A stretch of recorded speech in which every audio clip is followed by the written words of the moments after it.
Iran மற்றும் America, Israel இடையேயான போரில் இதுவரை 1500க்கும் மேற்பட்டோர் உயிரிழந்துள்ளனர். ஈரானில் 1255 பேர் உயிரிழந்துள்ள நிலையில் ஈராக்கில் 6 பேரும் உயிரிழந்துள்ளனர். லெபனானில் 394 பேரும், இஸ்ரேலில் 13 பேரும், குவைத்தில் 5 அமெரிக்க குடிமக்களும் உயிரிழந்துள்ளனர். ஐக்கிய அரபு அமீரகத்தில் 4 சவுதி அரேபியாவில் 2, பக்ரைன் மற்றும் ஓமனில் தலா 1 பலியாகியுள்ளனர். இந்த நாடுகளில் ஆயிரக்கணக்கானோர் காயமடைந்துள்ளதும் குறிப்பிடத்தக்கது.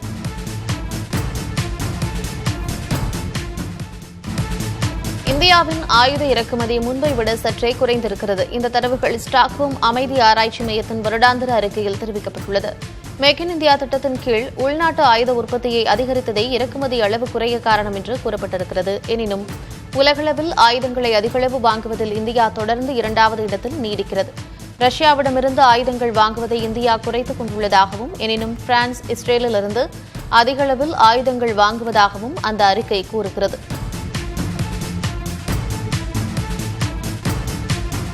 ஜம்மு காஷ்மீரின் உயரமான பகுதிகளில் பரவலாக பனிப்பொழிவு ஏற்பட்டிருக்கிறது. சமவெளியில் பலத்த மழை பெய்திருக்கிறது. சோன்மார்க் மற்றும் குரேஸ் போன்ற இடங்களில் பனி கொட்டியதால் நீண்ட நாட்களாக நீடித்த வறண்ட வானிலை முடிவுக்கு வந்துள்ளது. இந்த ஆண்டு குளிர்காலத்தில் ஜம்மு காஷ்மீரில் வழக்கத்தை விட 65 விழுக்காடு மழை குறைவு பதிவாகியுள்ளது. இருப்பினும் இந்த மழை மற்றும் பனிப்பொழிவு புதன்கிழமை வரை நீடிக்கும் என்று வானிலை ஆய்வு மையம் தெரிவித்திருக்கிறது.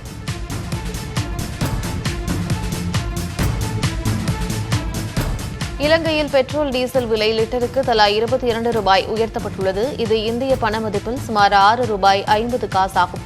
பெட்ரோல், டீசல் தட்டுப்பாடு ஏற்படும் என்று வெளியான தகவல்களால் இலங்கையில் அவற்றின் விற்பனை அதீதமாக அதிகரித்துள்ளது. பெட்ரோல் பங்குகளில் நீண்ட வரிசை காணப்படுகிறது. பதுக்கல்களையும் தேவைக்கும் அதிகமாக வாங்குவதையும் தடுப்பதற்காகவும் இந்த நடவடிக்கை எடுக்கப்பட்டுள்ளதாக தெரிவிக்கப்பட்டுள்ளது. இலங்கையில் வரும் ஏப்ரல் மாதம் இறுதி வரை எரிபொருள் கையிருப்பு இருப்பதாகவும் கூறப்பட்டிருக்கிறது. பாகிஸ்தானில் பெட்ரோல் விலை அதிகரிக்கப்பட்டுள்ள நிலையில் வங்கதேசத்தில் குறிப்பிட்ட அளவு மட்டும் தரும் ரேஷன் முறை அமல்படுத்தப்பட்டுள்ளது.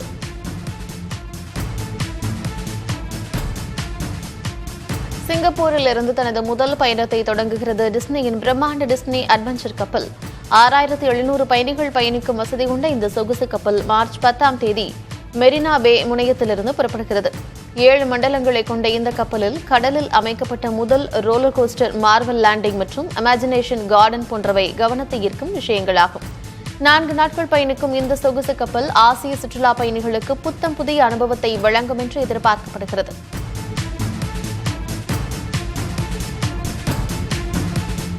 சர்வதேச அளவில் எரிபொருட்கள் விலை உயர்ந்துள்ள நிலையில் பாகிஸ்தானில் பள்ளிகளுக்கு 2 வாரங்கள் விடுமுறை அளிக்கப்பட்டுள்ளது. மேலும் உயர்கல்வி நிறுவனங்கள் மாணவர்களுக்கு ஆன்லைனில் பாடம் எடுக்கவும் பிரதமர் ஷபாஸ் ஷெரீப் உத்தரவிட்டிருக்கிறார். எரிபொருள் பயன்பாடு சிக்கன நடவடிக்கையாக அரசு அலுவலகங்கள் வாரத்தில் 4 நாட்கள் மட்டுமே இயங்கும் என்றும் 50 விழுக்காடு பணியாளர்கள் வீட்டிலிருந்தே பணிபுரிய அனுமதி அளிக்கப்படுவதாகவும் அறிவிக்கப்பட்டுள்ளது. வளைகுடா நாடுகளுக்கு இயக்கப்படும் விமானங்கள் ரத்து செய்யப்பட்டதால் திருச்சி விமான நிலையத்திற்கு 30 விழுக்காடு வருவாய் இழப்பு ஏற்பட்டுள்ளது. போர் காரணமாக திருச்சி பன்னாட்டு விமான நிலையத்திலிருந்து வளைகுடா நாடுகளுக்கான விமான சேவைகள் கடந்த 11 நாட்களாக நிறுத்தப்பட்டுள்ளன. இதனால் சுமார் 8000 பயணிகள் பாதிக்கப்பட்டுள்ளதோடு 30 விழுக்காடு வருவாய் இழப்பும் ஏற்பட்டிருக்கிறது. மேலும் ஒரு விமானத்தை இயக்காமல் இருந்தால் நாளொன்றுக்கு 35 லட்சம் ரூபாய் வரை இழப்பு ஏற்படுவதாக அதிகாரிகள் தெரிவித்துள்ளனர். மேற்கு ஆசிய போர்ச்சூழலால் ஏற்பட்டுள்ள எரிபொருள் தட்டுப்பாட்டை சமாளிக்க மத்திய அரசு அத்தியாவசிய பொருட்கள் சட்டத்தை அமல்படுத்தியுள்ளது. இதன்படி சமையல் எரிவாயு உற்பத்தியை அதிகரிக்கவும் அதை தடையின்றி விநியோகிக்கவும் சுத்திகரிப்பு நிலையங்களுக்கு உத்தரவிடப்பட்டுள்ளது. வீட்டு உபயோக எரிவாயு மற்றும் போக்குவரத்துக்கான சிஎன்ஜி உள்ளிட்டவற்றுக்கு முன்னுரிமை அடிப்படையில் 100 விழுக்காடு எரிவாயு வழங்கப்பட உள்ளது. உர ஆலைகளுக்கு 70 விழுக்காடு மற்றும் இதர தொழிற்சாலைகளுக்கு 80 விழுக்காடு எரிவாயு விநியோகிக்கப்படும் என்று தெரிவிக்கப்பட்டுள்ளது.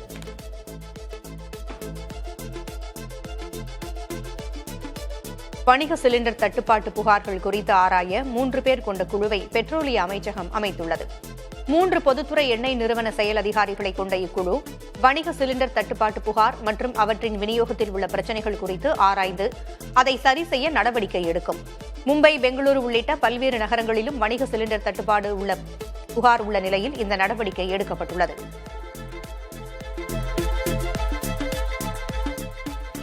தமிழகத்தில் உணவகங்களுக்கான வணிக சமையல் எரிவாயு சிலிண்டர் கிடைக்காததால் உணவக தொழில் கடுமையாக பாதிக்கப்பட்டுள்ளதாக தகவல்கள் வெளியாகியுள்ளன. மேற்கு ஆசியாவில் நிலவும் போர் பதற்றத்தால் எரிவாயு தட்டுப்பாடு ஏற்பட்டுள்ளது. சென்னை வணிக சிலிண்டர் விநியோகம் நிறுத்தப்பட்டுள்ளதாக இந்தியன் ஆயில் கார்ப்பரேஷன் நிறுவனம் அறிவித்துள்ளது. தமிழகம் முழுவதுமே வணிக சிலிண்டர் கிடைக்காத சூழலில் மாற்று ஏற்பாடாக பல உணவகங்கள் மின் அல்லது விறகடுப்புகளுக்கு மாறி வருகின்றன. சிலிண்டர் விநியோகத்தை சீராக்க கோரி பிரதமர் மோடிக்கு ஹோட்டல் சங்கத்தினர் கடிதம் எழுதியுள்ளனர். தமிழகத்தில் எரிவாயு சிலிண்டர் தட்டுப்பாட்டால் மிகுந்த சிரமத்திற்கு ஆளாகியுள்ளதாக பொதுமக்கள் கவலை தெரிவித்துள்ளனர். மேலும் வணிக சிலிண்டர் விலை ஏற்றம் மற்றும் தட்டுப்பாட்டால் ஹோட்டல் தொழில் முற்றிலுமாக பாதிக்கப்பட்டிருப்பதாக ஹோட்டல் உரிமையாளர்களும் வேதனை தெரிவித்துள்ளனர். இதுகுறித்து அவர் பகிர்ந்து கொண்ட கருத்துக்களையும் நாம் பார்த்தோம். வணிக ரீதியான சமையல் எரிவாயு சிலிண்டர் தட்டுப்பாடு காரணமாக இன்னும் 5 நாட்களில் தமிழகத்தில் உள்ள பெரும்பாலான உணவகங்கள் மூடப்படும் அபாயம் உள்ளதாக ஹோட்டல்கள் சங்க தலைவர் வெங்கடசுப்பு தெரிவித்துள்ளார். மத்திய கிழக்கு நாடுகளில் நிலவும் போர்க்கால சூழலால் எரிவாயு விநியோகம் பாதிக்கப்பட்டிருக்கும் நிலையில் உணவகங்களை அத்தியாவசிய சேவையாக கருதி ரேஷன் முறையில் சிலிண்டர்களை வழங்க வேண்டும் என அவர் கோரியுள்ளார். தொழில்துறை அந்தஸ்திற்கான சலுகைகளை உடனடியாக அமல்படுத்தாவிட்டால் உணவுப் பொருட்களின் விலை உயர்வு தவிர்க்க முடியாததாகிவிடும் என்று அவர் தெரிவித்துள்ளார். வணிக ரீதியான சமையல் எரிவாயு சிலிண்டர் தட்டுப்பாடு காரணமாக திருப்பூரில் அடுத்த 2 நாட்களுக்கு மட்டுமே உணவகங்களை இயக்க முடியும் என்று ஹோட்டல் உரிமையாளர்கள் சங்க செயலாளர் நாகராஜன் தெரிவித்துள்ளார். உணவகங்கள் மூடப்படும் சூழல் ஏற்பட்டால் அதனை சார்ந்துள்ள 10,000த்திற்கும் மேற்பட்ட தொழிலாளர்களின் வாழ்வாதாரம் பாதிக்கப்படும் என்று அவர் கவலை தெரிவித்துள்ளார். தட்டுப்பாட்டை சமாளிக்க மாற்று ஏற்பாடுகள் செய்வது கடினம் என்பதால் மத்திய அரசு போர்க்கால அடிப்படையில் வணிக சிலிண்டர் விநியோகத்தை உறுதி செய்ய வேண்டும் என்று அவர் வலியுறுத்தியுள்ளார். தமிழ்நாட்டில் ஏற்பட்டுள்ள சிலிண்டர் தட்டுப்பாடு குறித்து முதலமைச்சர் மு க ஸ்டாலின் உயரதிகாரிகளோடு அவசர ஆலோசனை மேற்கொண்டார். வீட்டு உபயோக சிலிண்டர்கள் 3 வாரங்களுக்கு மட்டுமே கையிருப்பு உள்ளதாக எண்ணெய் நிறுவனங்கள் தெரிவித்திருக்கும் சூழலில் பொதுமக்களுக்கு பாதிப்பு ஏற்படாத வகையில் நடவடிக்கை எடுப்பது தொடர்பாக அதிகாரிகளோடு முதலமைச்சர் ஸ்டாலின் ஆலோசனை மேற்கொண்டார். சென்னை மற்றும் புதுச்சேரியில் வணிக பயன்பாட்டு சிலிண்டர் விநியோகம் தற்காலிகமாக நிறுத்தப்பட்டுள்ளது. மதுரை, நெல்லை, இளையான்குடி ஆகிய மையங்களில் வணிக சிலிண்டர்கள் இருப்பு இல்லை என தகவல் வெளியாகியுள்ளது. தமிழ்நாட்டில் எரிவாயு தட்டுப்பாடு ஏற்பட்டிருக்கும் நிலையில் பிரதமர் மோடிக்கு முதல்வர் மு க ஸ்டாலின் கடிதம் எழுதியுள்ளார். அதில் எரிவாயு தட்டுப்பாட்டினால் பொதுமக்கள், வணிக நிறுவனங்கள், குறு, சிறு மற்றும் நடுத்தர தொழிற்சாலைகள் பாதிக்கப்படாமல் இருப்பதை மத்திய அரசு உறுதி செய்ய வேண்டும் என்று வலியுறுத்தியுள்ளார். வணிக எரிவாயு தட்டுப்பாட்டால் பாதிக்கப்பட்டுள்ள உணவகங்களுக்கு தேவையான மாற்று ஏற்பாடுகளை செய்ய வேண்டும் என்றும் தேவைப்படும் கூடுதல் மின்சாரத்தை பெற்று வழங்கிட வேண்டும் என்றும் கேட்டுக் கொண்டுள்ளார். தமிழகத்தில் நிலவும் சமையல் எரிவாயு சிலிண்டர் தட்டுப்பாடு குறித்து தலைமைச் செயலர் அவசர ஆலோசனையில் ஈடுபட்டார். அமெரிக்கா மற்றும் ஈரான் இடையேயான போர் பதற்றம் காரணமாக சமையல் எரிவாயு சிலிண்டர் மற்றும் வணிக சிலிண்டர் ஆகியவற்றுக்கு தட்டுப்பாடு ஏற்பட்டுள்ளது. இந்நிலையில் இதுகுறித்து அவசர ஆலோசனை மேற்கொண்ட தமிழக தலைமைச் செயலர் சிலிண்டர் தேவை மற்றும் தற்போதைய கையிருப்பு தொடர்பான விவரங்களை தெரிவிக்க எண்ணெய் நிறுவனங்களுக்கு உத்தரவிட்டுள்ளார். தமிழ்நாட்டில் எரிவாயு சிலிண்டர்கள் கிடைக்க மத்திய அரசு நடவடிக்கை எடுக்க வேண்டும் என அதிமுக பொதுச் செயலர் எடப்பாடி கே பழனிசாமி கோரிக்கை விடுத்துள்ளார். இதுகுறித்து தனது எக்ஸ் பக்கத்தில் பதிவிட்டுள்ள அவர், எரிவாயு சிலிண்டர் தட்டுப்பாடு பிரச்சினை மேலும் தீவிரமடையாமல் நடவடிக்கை எடுக்க வேண்டும் என மத்திய அரசை வலியுறுத்தியுள்ளார். அதேபோல அம்மா உணவகங்களில் தடையின்றி உணவு வழங்கப்படுவதை தமிழக அரசு உறுதி செய்ய வேண்டும் எனவும் எடப்பாடி கே பழனிசாமி வலியுறுத்தியுள்ளார். எரிவாயு சிலிண்டர் பிரச்சினை தொடர்பாக மத்திய அரசு போர்க்கால அடிப்படையில் நடவடிக்கை எடுத்து எரிபொருள் நெருக்கடிக்கு முற்றுப்புள்ளி வைக்க வேண்டும் என திமுக எம்பி கனிமொழி வலியுறுத்தியுள்ளார். தென்னிந்தியாவில் வணிக பயன்பாட்டு எல்பிஜி சிலிண்டர் விநியோகம் முடங்கியுள்ளதோடு பெட்ரோல் உள்ளிட்ட எரிபொருட்களுக்கும் பற்றாக்குறை ஏற்படலாம் என்ற அச்சம் மக்களிடையே எழுந்துள்ளதாக அவர் தெரிவித்துள்ளார். மக்களின் வாழ்வாதாரத்தையும் பரந்த பொருளாதாரத்தையும் பாதிக்கக்கூடிய இடையூறுகளை தடுக்க பயனுள்ள நடவடிக்கைகளை மத்திய அரசு எடுக்க வேண்டும் என அவர் வலியுறுத்தியுள்ளார். கேஸ் சிலிண்டர் தட்டுப்பாடு என்பது மிகப்பெரிய பொய் என பாஜக மாநில தலைவர் நயினார் நாகேந்திரன் தெரிவித்துள்ளார். திருச்சியில் செய்தியாளர்களை சந்தித்த அவர், தாமே ஒரு கேஸ் சிலிண்டர் டீலர் தான் என்றும் எங்கு தட்டுப்பாடு இருக்கிறது என சொன்னால் அங்கு நானே தருகிறேன் எனவும் கூறியுள்ளார்.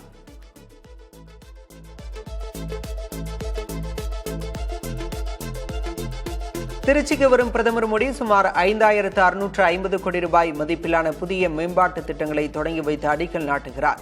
நீலகிரி மற்றும் ஈரோடு மாவட்டங்களில் 8.8 லட்சம் வீடுகளுக்கு குழாய் மூலம் எரிவாயு வழங்கும் திட்டத்திற்கு அடிக்கல் நாட்டும் பிரதமர் சென்னை மணலியில் அமைந்துள்ள மசகு எண்ணெய் கலவை ஆலையையும் திறந்து வைக்கிறார். 89 கிராமப்புற சாலைகளை திறந்து வைப்பதுடன் தெலுங்கானா, கர்நாடகா மற்றும் கேரள மாநிலங்களை இணைக்கும் வகையில் 5 புதிய ரயில் சேவைகளை தொடங்கி வைக்க உள்ளார். தேசிய ஜனநாயக கூட்டணியின் செல்வாக்கு அதிகரித்து வருவதால் திமுக கூட்டணி அதிர்ச்சி அடைந்துள்ளதாக பிரதமர் மோடி கூறியுள்ளார். நாளை தமிழகம் வரவுள்ள நிலையில் தனது எக்ஸ் பக்கத்தில் அவர் வெளியிட்டுள்ள பதிவில் திமுகவின் தவறான நிர்வாகம், நிறைவேற்றப்படாத வாக்குறுதிகளை மக்கள் அறிந்துள்ளதாக குறிப்பிட்டுள்ளார். மேலும் தேசிய ஜனநாயக கூட்டணி மீது மக்கள் நம்பிக்கை வைத்துள்ளதாகவும் அவர் தெரிவித்துள்ளார். திமுக ஒதுக்கும் தொகுதிகளின் எண்ணிக்கை தங்களுக்கு ஏற்புடையதாக இல்லை என மார்க்சிஸ்ட் கம்யூனிஸ்ட் கட்சியின் மாநில செயலர் சண்முகம் தெரிவித்துள்ளார். திமுக, மார்க்சிஸ்ட் கம்யூனிஸ்ட் கட்சி இடையிலான 2ஆம் கட்ட தொகுதி பங்கீட்டு பேச்சுவார்த்தை அண்ணா அறிவாலயத்தில் நடைபெற்றது. அதன் பின்னர் செய்தியாளர்களிடம் பேசிய சண்முகம், கூடுதல் தொகுதிகள் தொடர்பாக மீண்டும் திமுகவுடன் பேச்சுவார்த்தை தொடரும் என்றார். மானாமதுரையில் காவல்துறை விசாரணையின் போது பட்டியலின இளைஞர் ஆகாஷ் டெலிசன் உயிரிழந்த சம்பவத்திற்கு நாம் தமிழர் கட்சியின் தலைமை ஒருங்கிணைப்பாளர் சீமான் கண்டனம் தெரிவித்துள்ளார். இந்த மரணத்திற்கு காரணமான காவலர்கள் மீது கொலை வழக்கு பதிவு செய்து உடனடியாக அவர்களை கைது செய்ய வேண்டும் என அவர் வலியுறுத்தியுள்ளார். உரிய நீதி விசாரணை நடத்த வேண்டும் எனவும் அவர் கேட்டுக் கொண்டுள்ளார். தாவேக தலைவர் விஜய் மத்திய உள்துறை அமைச்சர் அமித்ஷாவின் ஸ்லீப்பர் செல் என அமைச்சர் ரகுபதி விமர்சித்துள்ளார். புதுக்கோட்டையில் செய்தியாளர்களிடம் பேசிய அவர், விஜயை பாஜக பக்கம் இழுக்க பவன் கல்யாண் பேசினாலும் கவலை இல்லை என்றும் திமுக பலம் பொருந்திய அணி எனவும் தெரிவித்துள்ளார்.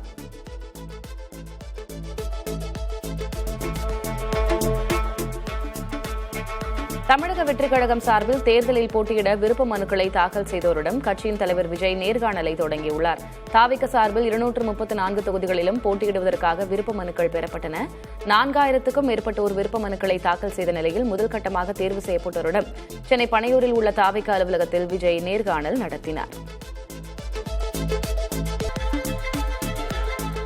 தாவேகா பரப்புரை மேலாண்மை செயலாளர் ஆதவ் அர்ஜுனா தேர்தல் களத்தில் தமது தங்கையை அறிமுகப்படுத்தினார். சென்னை வில்லிவாக்கம் தொகுதியில் அவர் போட்டியிட உள்ளதாக கூறப்படும் நிலையில் களப்பணியாற்ற தனது தங்கை சீதாலட்சுமியை தொகுதிவாசிகளிடம் அவர் அறிமுகப்படுத்தியுள்ளார். வில்லிவாக்கத்தில் நடைபெற்ற மகளிர் தின விழாவில் நல உதவிகளை வழங்கிய அவர் தன் தங்கை ஒவ்வொரு வீடாக வந்து சந்திப்பார் என தெரிவித்தார். அவரிடம் மக்கள் தங்கள் கோரிக்கைகளை தெரிவிக்கலாம் என்று கூறி ஆதவ் அர்ஜுனா தனது தேர்தல் களப்பணியை தீவிரப்படுத்தியுள்ளார். தாவேகாவுடன் கூட்டணியா என்ற கேள்விக்கு டீயும் காஃபியும் கலக்காது என பாஜக முன்னாள் மாநில தலைவர் அண்ணாமலை தெரிவித்துள்ளார். சென்னை சைதாப்பேட்டையில் செய்தியாளர்களை சந்தித்த அவர், அதிமுக தலைமையிலான கூட்டணி வலிமையாக உள்ளதாகவும் விளக்கமளித்தார். தமிழகம் முழுவதும் 10ஆம் வகுப்பு பொதுத் தேர்வுகள் நாளை தொடங்குகிறது. இதில் மாநிலம் முழுவதும் 4219 மையங்களில் 9,09,397 மாணவ மாணவிகள் தேர்வு எழுத உள்ளனர். மேலும் தேர்வில் முறைகேடுகளை தவிர்க்க 4954 பறக்கும் படைகள் அமைக்கப்பட்டுள்ளன. செல்போன் உள்ளிட்ட மின்சாதனங்களை தேர்வு மையத்திற்குள் கொண்டு செல்லவும் தடை விதிக்கப்பட்டுள்ளது. ஏப்ரல் 6ஆம் தேதி வரை நடைபெறும் இந்த தேர்வின் முடிவுகள் மே 20ஆம் தேதி வரை வெளியாகிறது. போரை எப்போது நிறுத்துவது என்பது குறித்து நாங்கள்தான் முடிவெடுப்போம் என ஈரான் சிறப்பு பாதுகாப்பு படையான IRGC கூறியுள்ளது. ஈரான் மீதான போர் முடிவுக்கு வந்து கொண்டிருப்பதாக ட்ரம்ப் கூறியிருந்த நிலையில் அதற்கு IRGC படை பதிலளித்துள்ளது. ஏராளமான ஏவுகணைகள் உள்ளிட்ட ஆயுதங்கள், புதிய போர் உத்திகளோடு நீண்டகால போருக்கு ஈரான் தயாராக இருப்பதாகவும் அப்படை தெரிவித்துள்ளது. இஸ்ரேலும் அமெரிக்காவும் போரை தொடர்ந்தால் 1 லிட்டர் கச்சா எண்ணெய் கூட ஹோர்முஸ் நீரிணை பகுதியில் இருந்து வெளியேறாது என ஈரான் எச்சரித்துள்ளது. அதே நேரம் போர் தொடர்ந்து ஹோர்முஸ் நீரிணையில் போக்குவரத்து நடைபெறாவிட்டால் உலகளவில் மோசமான விளைவுகள் ஏற்படும் என உலகின் மிகப்பெரிய எண்ணெய் சுத்திகரிப்பு நிறுவனமான ஆராம்கோவின் தலைமைச் செயல் அதிகாரி அமின் நசீர் தெரிவித்துள்ளார். சவுதி அரேபியா, குவைத் உள்ளிட்ட வளைகுடா நாடுகள் மீது ஈரான் தொடர்ந்து தாக்குதல் நடத்தி வருகிறது. அமெரிக்காவின் ராணுவ தளங்கள், எரிசக்தி கட்டமைப்புகளை நோக்கி ஏவுகணைகள், ட்ரோன்கள் வீசப்பட்ட நிலையில் அவற்றில் பல இடைமறித்து அழிக்கப்பட்டன. எனினும் சில ட்ரோன்கள் ஊடுருவி தாக்கியதில் கட்டடங்கள் சேதமடைந்தன. லெபனான் தலைநகர் பெய்ரூட்டில் நடத்தப்பட்ட தாக்குதல்களால் வானம் புகைமண்டலமாக காணப்பட்டது. துபாய் உள்ளிட்ட நகரங்களில் மக்களை எச்சரிக்கும் வகையில் சைரன் ஒலிக்கப்பட்டது. ஈரானின் புதிய உச்ச தலைவராக பொறுப்பேற்றுள்ள முஜ்தபா காமெனிக்கு ஹிஸ்புல்லா அமைப்பு வாழ்த்து தெரிவித்துள்ளது. தந்தை அயத்துல்லா அலி காமெனியின் மறைவுக்கு பிறகு அமெரிக்கா மற்றும் இஸ்ரேலின் அச்சுறுத்தல்களுக்கு மத்தியிலும் புதிய தலைவர் மிக விரைவாக தேர்ந்தெடுக்கப்பட்டதை ஹிஸ்புல்லா பாராட்டியுள்ளது. ஈரானின் இந்த துரித முடிவு அதன் எதிரிகளை ஏமாற்றமடைய செய்துள்ளது என்றும் எந்த அச்சுறுத்தலுக்கும் ஈரான் அஞ்சாது என்பதை உலகிற்கு உணர்த்தியுள்ளதாகவும் அந்த அமைப்பு பெருமிதம் தெரிவித்துள்ளது. ஈரானுக்கு அசைக்க முடியாத ஆதரவை வழங்குவோம் என்று புதிதாக பதவியேற்ற ஈரான் உயர் தலைவருக்கு ரஷ்ய அதிபர் புட்டின் வாழ்த்து தெரிவித்துள்ளார். போரில் கொல்லப்பட்ட காமேனியின் மகன் மொஜ்தபா காமேனி ஈரானின் புதிய உயர் தலைவராக தேர்ந்தெடுக்கப்பட்டார். இந்நிலையில் அவருக்கு வாழ்த்து தெரிவித்துள்ள புட்டின் கடும் நெருக்கடிகளுக்கிடையே ஈரான் மக்களை புதிய தலைவர் சிறப்பாக ஒருங்கிணைப்பார் என்று குறிப்பிட்டுள்ளார்.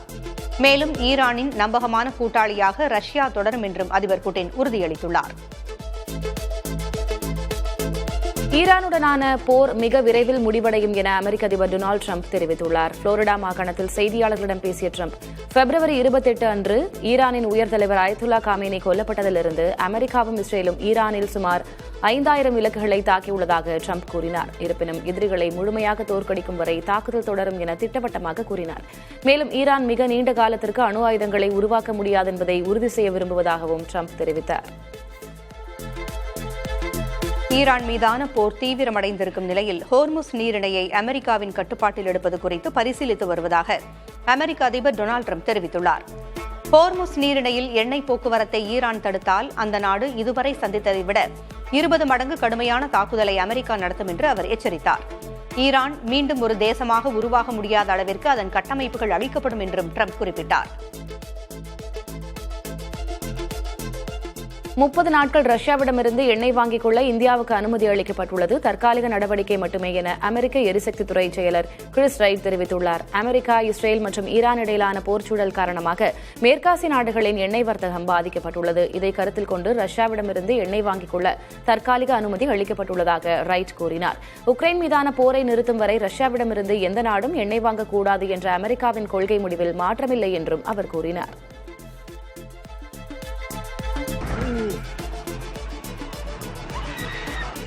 ஈரான் மற்றும் அமெரிக்கா இடையிலான போர் காரணமாக நேற்று பீப்பாய் ஒன்றுக்கு $100 தாண்டிய கச்சா எண்ணெய் விலை இன்று 8 விழுக்காடு குறைந்து $86 உள்ளது. அமெரிக்க அதிபர் ட்ரம்ப் மற்றும் ரஷ்ய அதிபர் புதின் இடையே போர் சூழலை கட்டுப்படுத்துவது குறித்து பேச்சுவார்த்தை நடைபெற்றதும் கச்சா எண்ணெய் விலையேற்றத்தை சமாளிக்க அமெரிக்கா தனது அவசரகால எரிபொருள் கையிருப்புகளை வெளியிட திட்டமிட்டுள்ளதும் சந்தையில் பதற்றத்தை குறைத்துள்ளன. இலங்கையில் பெட்ரோல், டீசல் விலை லிட்டருக்கு தலா ₹22 உயர்த்தப்பட்டுள்ளது. இது இந்திய பணமதிப்பில் சுமார் ₹6.50 ஆகும். பெட்ரோல், டீசல் தட்டுப்பாடு ஏற்படும் என்று வெளியான தகவல்களால் இலங்கையில் அவற்றின் விற்பனை அதீதமாக அதிகரித்துள்ளது. பெட்ரோல் பங்குகளில் நீண்ட வரிசை காணப்படுகிறது. பதுக்கல்களையும் தேவைக்கு அதிகமாக வாங்குவதை தடுப்பதற்காகவும் இந்த நடவடிக்கை எடுக்கப்பட்டிருப்பதாக தெரிவிக்கப்பட்டுள்ளது. சபாநாயகர் ஒருதலைபட்சமாக செயல்படுவதாக காங்கிரஸ் எம்பி கௌரவ் கோகோய் கடுமையான குற்றச்சாட்டுகளை முன்வைத்தார்.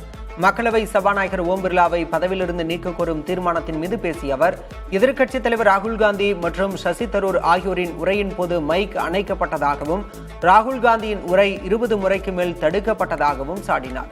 நாடாளுமன்ற ஜனநாயகத்தையும் அரசமைப்பையும் காக்கவே இந்த தீர்மானம் கொண்டுவரப்பட்டதாகவும் கோகோய் ஆவேசமாக தெரிவித்தார். மோடி அரசுக்கு அடிபணியாத ஒரே நபர் ராகுல் காந்தி தான் என்று பிரியங்கா காந்தி நாடாளுமன்றத்தில் பேசியுள்ளார். சபாநாயகர் பதவி நீக்க தீர்மானத்தின் மீதான விவாதத்தில் பங்கேற்று பிரியங்கா காந்தி பேசினார். ராகுல் காந்தியின் கேள்விகளுக்கு பதில் இல்லாததால் கவனத்தை திசை திருப்ப தேவையற்ற விவாதங்களை அரசு உருவாக்குவதாக குறிப்பிட்டார். முன்னதாக அமைச்சர் கிரண் ரிஜிஜு முதல் பிரதமர் நேருவின் உரையை சுட்டிக்காட்டி பேசினார். அப்போது பிரியங்கா சிரித்தது பேசுபொருளான நிலையில் அதற்கு அவர் விளக்கம் அளித்தார். இரவும் பகலும் நேருவை விமர்சிப்பவர்கள் அவரது உரையையே ஆதாரமாக கொண்டு பேசியதை கேட்டு சிரித்ததாக பிரியங்கா விளக்கினார். காங்கிரஸ் தலைவர் ராகுல் காந்தி ஹரியானாவின் சோனிபட் கிராமத்தைச் சேர்ந்த விவசாயி சஞ்சய் மாலிக் மகளின் திருமணத்தில் கலந்து கொண்டார். கடந்த 2023 இதே வயலில் இறங்கி சஞ்சயுடன் சேர்ந்து நாற்று நட்ட ராகுல் அப்போது கொடுத்த வாக்குறுதியை நிறைவேற்றும் வகையில் நேரில் வந்து கன்னிகாதானம் செய்து சிறப்பித்தார். எளிமையான உடையில் வந்த அவர் கிராமத்து உணவுகளை உண்டு மக்களுடன் கலந்துரையாடினார். விவசாய குடும்பத்தின் மகிழ்ச்சியில் ராகுல் பங்கெடுத்தது அனைவரின் கவனத்தையும் ஈர்த்துள்ளது. போர் பதற்றம் காரணமாக மேற்காசிய நாடுகளுக்கு இயக்கப்படும் ஏர் இந்தியா மற்றும் ஏர் இந்தியா எக்ஸ்பிரஸ் விமானங்கள் ரத்து செய்யப்படுவது வரும் 13ஆம் தேதி வரை நீட்டிக்கப்பட்டுள்ளது. பாதிக்கப்பட்ட பயணிகள் எவ்வித கூடுதல் கட்டணமுமின்றி தங்கள் பயண தேதியை மாற்றிக்கொள்ளலாம் அல்லது முழு பணத்தையும் திரும்பப் பெறலாம் என்றும் ஏர் இந்தியா நிறுவனம் சார்பில் அறிவிக்கப்பட்டுள்ளது.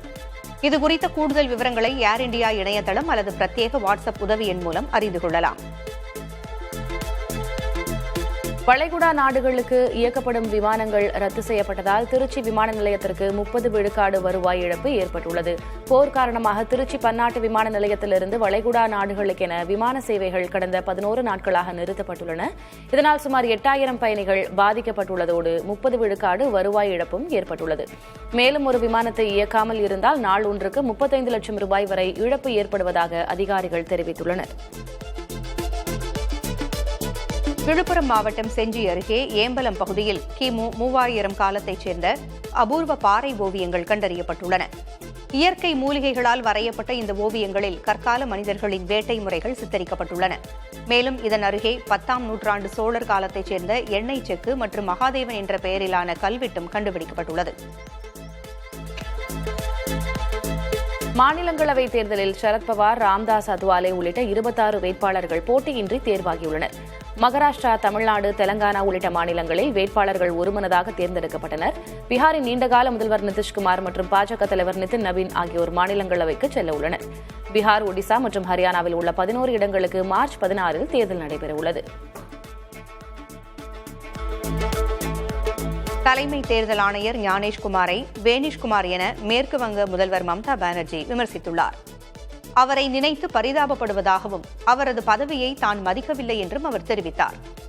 ஊழல் கரை படிந்தவர்களை வாஷிங் மிஷினில் போட்டு வெள்ளையாக்கும் சக்தி வாய்ந்த பவுடராக அவர் செயல்படுவதாக மம்தா கிண்டலடித்துள்ளார். மேலும் தேர்தல் ஆய்வுக் கூட்டத்தில் மாநில அதிகாரிகளை அவர் மிரட்டியுள்ளதாகவும் மே மாதத்திற்கு பிறகு அவர்கள் மீது நடவடிக்கை எடுப்பேன் என்று பயமுறுத்துவதாகவும் மம்தா பகிரங்கமாக குற்றஞ்சாட்டியுள்ளார். குஜராத், ஜார்க்கண்ட் மற்றும் ராஜஸ்தான் ஆகிய மாநிலங்களில் இந்திய உணவு பாதுகாப்பு மற்றும் தர நிர்ணய அதிகாரிகள் சோதனையில் ஈடுபட்டனர். 3 நாட்கள் நடத்தப்பட்ட இந்த அதிரடி சோதனையில் சுமார் 3 லட்சம் ரூபாய் மதிப்பிலான 1400 கிலோ கலப்பட பன்னீர், 350 கிலோ நெய் மற்றும் 1 லட்சம் ரூபாய் மதிப்புடைய காலாவதியான குளிர்பானங்கள் பறிமுதல் செய்யப்பட்டன. மேலும் சுகாதாரமற்ற முறையில் உணவுப் பொருட்கள் தயாரித்து விற்பனை செய்தவர்கள் மீது வழக்கு பதிவு செய்தும் நடவடிக்கை எடுக்கப்பட்டுள்ளது. ஜம்மு காஷ்மீரின் உயரமான பகுதிகளில் பரவலாக பனிப்பொழிவு ஏற்பட்டிருக்கிறது. சமவெளியில் பலத்த மழை பெய்திருக்கிறது. சோன்மார்க் மற்றும் குரேஸ் போன்ற பகுதிகளில் பனி கொட்டியதால் நீண்ட நாட்களாக நீடித்த வறண்ட வானிலை முடிவுக்கு வந்துள்ளது. இந்த ஆண்டு குளிர்காலத்தில் ஜம்மு காஷ்மீரில் வழக்கத்தை விட 65% மழை குறைவாக பதிவாகியுள்ளது. இருப்பினும் இந்த மழை மற்றும் பனிப்பொழிவு புதன்கிழமை வரை நீடிக்கும் என்று வானிலை ஆய்வு மையம் தெரிவித்துள்ளது. இலங்கையில் இறுதிக்கட்ட போரின் போது காணாமல் ஆக்கப்பட்டவர்களின் உறவினர்கள் சர்வதேச நீதி கோரி வட்டுவாக்கல் பாலத்தில் கவன ஈர்ப்பு போராட்டம் நடத்தினர். முல்லைத்தீவு மாவட்டத்தில் வட்டுவாக்கல் பாலத்தில் இந்த பேரணி தொடங்கியது. காணாமல் போனவர்கள் தொடர்பாக சர்வதேச விசாரணை நடத்த வேண்டும் என்று இதில் பங்கேற்றவர்கள் கோரினர். இந்த போராட்டத்தில் முல்லைத்தீவு, யாழ்ப்பாணம், கிளிநொச்சி உள்ளிட்ட மாவட்டங்களைச் சேர்ந்தவர்கள் கலந்து கொண்டனர். சிறுவர்களுக்கும் ஆண்களுக்கும் தொண்டை மற்றும் வாய் புற்றுநோய் ஏற்படும் அபாயம் அதிகரித்து வருவதால் அவர்களும் HPV தடுப்பூசி போட்டுக் கொள்வது அவசியம் என புற்றுநோய் நிபுணர்கள் வலியுறுத்துகின்றனர். பொதுவாக HPV தடுப்பூசி என்பது பெண்களுக்கு கர்ப்பப்பை வாய் புற்றுநோயை தடுக்க மட்டுமே பயன்படுகிறது. எனவே 9 முதல் 14 வயதுக்குட்பட்ட சிறுவர்களுக்கு இந்த தடுப்பூசி போடுவது மிகவும் சிறந்தது என்கின்றனர். இது அவர்களுக்கு எதிர்காலத்தில் ஏற்படும் தொண்டை, ஆசனவாய் மற்றும் பிறப்புறுப்பு புற்றுநோய்களை தடுக்க உதவும் என மருத்துவர்கள் அறிவுறுத்துகின்றனர். கனடாவின் டம்ளர் ரிட்ஜ் பள்ளி துப்பாக்கிச் சூட்டு சம்பவத்தில் படுகாயமடைந்த மாயா கெபாலா என்ற சிறுமியின் பெற்றோர் ChatGPT என்ற AI மென்பொருளை உருவாக்கிய ஓபன் AI நிறுவனத்திற்கு எதிராக வழக்கு தொடுத்துள்ளனர். February 10 அன்று நடந்த இந்த துப்பாக்கிச் சூட்டு சம்பவத்தில் 8 பேர் கொல்லப்பட்டனர். தாக்குதல் நடத்திய ஜெசி வேன் அதற்கு திட்டமிடுவதற்காக ChatGPT-யை பயன்படுத்தியது ஓபன் AI நிறுவனத்திற்கு தெரிந்திருந்தாலும் காவல்துறைக்கு தகவல் தெரிவிக்கவில்லை என்று மனுவில் குற்றஞ்சாட்டப்பட்டுள்ளது.